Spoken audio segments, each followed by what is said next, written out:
we're going to look at this treble clef and we're going to look at this bass clef. And that is going to be the precipice of the conversation. We're going to talk about intervals. So the treble clef basically represents everything above middle C. Middle C is right here. This is C. The next line between this line and that line is called D. And the next one's E. F, G, A, and then it starts over again. We've learned that, okay? So now everything below middle C is G, F, E, D, C. That's represented with the bass clef, okay? So now this is what I want you to know. If we go C and then we go to the very next note up, that's called a minor second. Simply explained as such. If we have our degrees of the scale, 1, 2, 3, 4, 5, 6, 7, and 8 would be an octave. So if we go 1, 2, and then we flat the 2, we get what's called a minor second. So if we go 1, 2, 3, and we flat the 3, guess what we get? A minor third. Do you see the correlation? So we have a minor second, and if we raise this second to the 2, guess what we have? We don't have a minor second. We have a major second. And remember this from about 3 seconds ago? The minor third, major third. Now, this is interesting here. This is called a perfect fourth, and it's C to F. Perfect fourth because it is perfect by any means. There is no minor fourth. Okay, so, and then if we raise that 4, boom, we get what's called a tritone, which is basically a flat 5. A little bit of history. The tritone, if you were to write a tritone into your music in the 15th century, I think the 14th, 15th century, that was called conjuring up the devil, and they would literally kill you.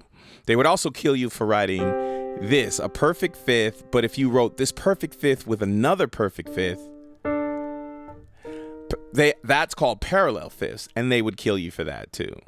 So we have a perfect fifth here, and it's kind of related to the perfect 4. And they call it that. Don't ask me why. Probably because of the tone. The perfect fifth is basically in the C major chord, which is basically a C major chord is C. It's a major third, and then it's a perfect fifth. Now, if we raise that perfect fifth, we get what's called a minor 6. And the minor 6 is basically the same thing as our minor second and our minor third. And then if we raise a minor 6, guess what we get? You guessed it, a major 6. And if we raise the major 6 to the next note up, we get what's called a minor 7th. Basically the same thing as the minor third, minor second, and minor 6. Okay? But here's another note. If we play a C chord and then we use that minor 7th chord, that minor 7th, we get what's called a C7. And at times it's called a dominant 7. But this is the C7. Now, if we raise that C7, we get it sounds crazy. It's a major 7th. Beautiful, right?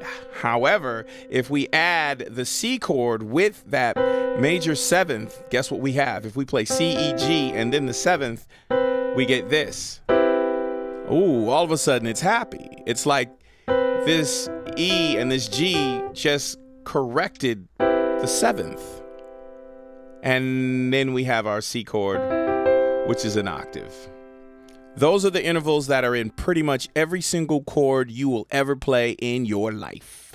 All of those intervals exist. They have to. If they don't exist, then you're not playing a chord. Now, another bit of information. So we have 1, 2, 3, 4, 5, 6, 7. And then we have our octave. Once we go past this octave going up, we have what's called, it's a major second, but if we add the chord again, C chord, it's add 2 or a 9 chord. And this is still a C chord.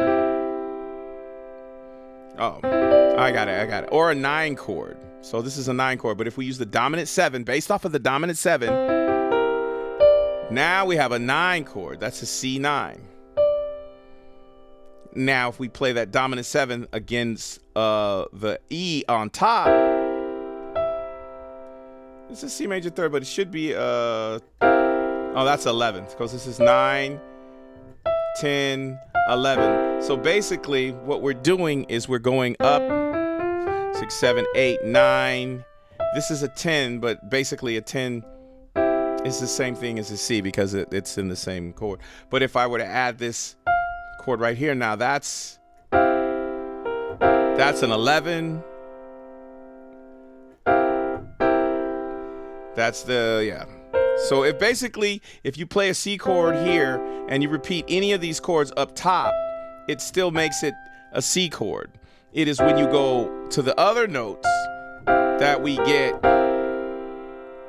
an 11. We still get a C7. We still get a C7. We get 11. And then we get a 13. So 9, 10, 11, 12, 13. So as we keep going up, the numbers get higher. And it won't go above a 13. So a 13 is this. That's the way you play a C13, or you can play a C13 like C9, 13. So 13 is these extra notes at the top are called extensions. Add 2, that's an extension. Add 9, that's an 11. And that's a 13. Those are called extensions. These extensions are used in every single jazz song you've heard, and they are used a lot in a funk and country and soul and classical. They're extensions. So every form of music uses this grid, this program. That's why they say music is a universal language. So out of these languages, you can drop this type of theory into whatever song you're writing. So I say go have fun with what you're doing, play with it, and that's your information for today.